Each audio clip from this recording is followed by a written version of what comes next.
Jadi apa Pak Peter solusi terbaik untuk menyelamatkan Wush ini? Ya negosiasi lah. Ini sebagai penutup ya. Ya. Sebagai penutup saya ingin menyampaikan pertama ini harus dipisahkan antara penyelesaian keuangan, beban keuangan dengan USnya sendiri. Tadi disampaikan kan kita ini barang udah jadi, ya barang yang udah jadi yang sekarang ini menjadi beban bagi kita. Tapi kalau ini dibiarkan seperti ini dia akan terus jadi beban. Dia baru akan bisa mencapai tingkat keekonomiannya itu kalau ini dilanjutkan sampai Surabaya. Saya malah harus dilanjutkan sampai Surabaya ini memang merugikan bagi dengan kita. Segala utang dan bunga yang kita hadapi justru sekarang. Justru begini ya, pemikirannya ini yang harus disampaikan juga.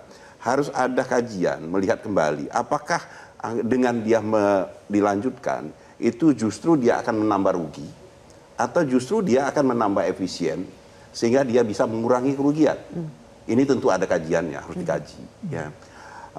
Itu yang pertama, karena nggak mungkin kita membiarkan. Ini kan warisan ya, ini saya membayangkan saya ada warisan orang tua saya yang sebenarnya nggak efisien. Tetapi kalau saya biarkan, dia akan menjadi beban. Nggak mungkin juga kita buang ini barang, walaupun udah disebut sebagai barang busuk. Ya, tapi ini nggak mungkin kita biarkan dia menjadi barang busuk demikian begitu saja. Dibuang nggak mungkin. Ya. Mungkin nggak ini tidak busuk lagi? Ya. Itu yang harus kita lakukan. Apakah dengan memperpanjang dia sampai Surabaya? Ini harus dipikirkan, ya, harus diselesaikan. Itu untuk jangka panjangnya ya? Iya. Jadi tugas kita itu yang pertama. Di sisi lain kita juga harus menyelesaikan persoalan beban hutang tadi. Ya. Penyelesaian beban hutang itu mau tidak mau sekarang ini harus nego. Baik. Ya, itu yang harus kita lakukan. Jadi harus ada dua tindakan. Yang pertama untuk menyelesaikan beban hutang, yang satu adalah menyelesaikan persoalan operasional dari keberadaan dari WUS. Ini harus diapain nih? Harus diapain? Bang Nando, harus diapain? Yang dekat dan panjang harus apa yang kita tempuh? Ya, saya sepakat dengan Pak Peter ya. Cuman yang saya mau tambahkan, yang kita selama ini nggak pernah bahas itu kan masalah salesnya ini. Kita harus tingkatkan juga, jangan kita hanya fokus kepada negosiasi maupun bunga maupun apapun itu yang di awal itu kan. Tapi kan saya agak kasihan juga dengan WUS ini karena kan salesnya sangat rendah sekali.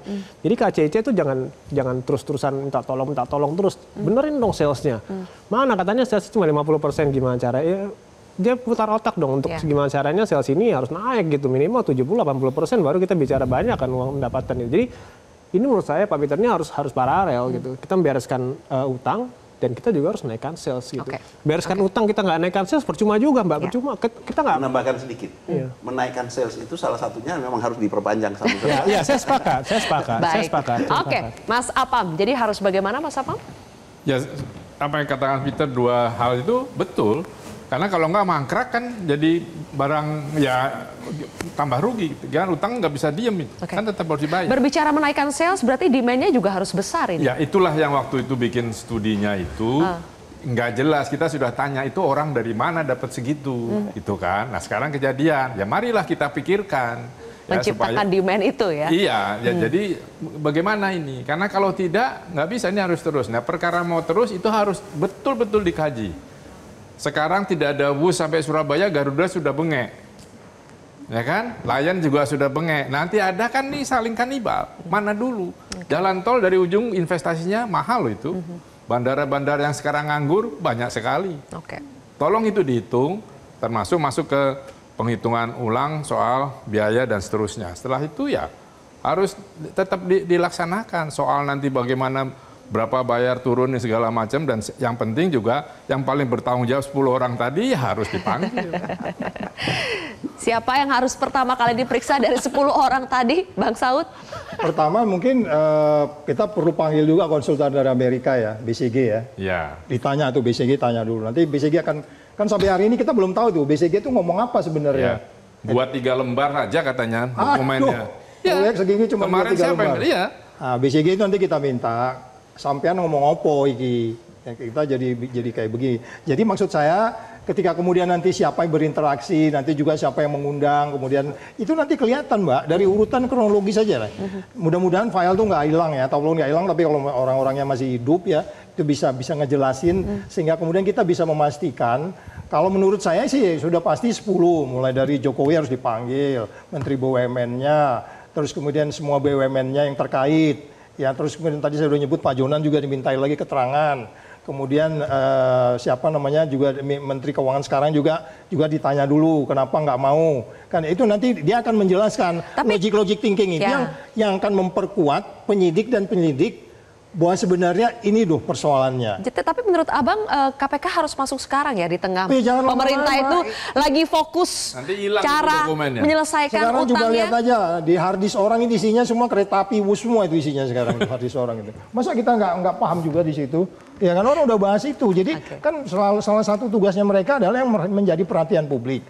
Kemudian perhatian publik kan karena di-attract pesawat. Enggak juga.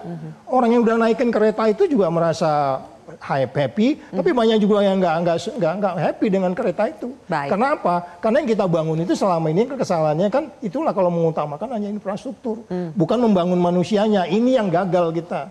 Infrastruktur membangun manusia sebenarnya jangan dibalik. Gitu. Makanya, terima kasih Bang Saud, Mas Apam, kemudian Pak Peter dan juga Bang Nando. Terima kasih sudah bergabung bersama kami di Kontroversi hari ini. Pemirsa, dari WUSH kita belajar proyek besar harus direncanakan dengan matang, tidak bisa sekedar WUSH kemudian bablas duit ya. Saya Zilvia Iskandar pamit undur diri. Terima kasih telah menyaksikan Kontroversi. Download Metro TV Extend sekarang.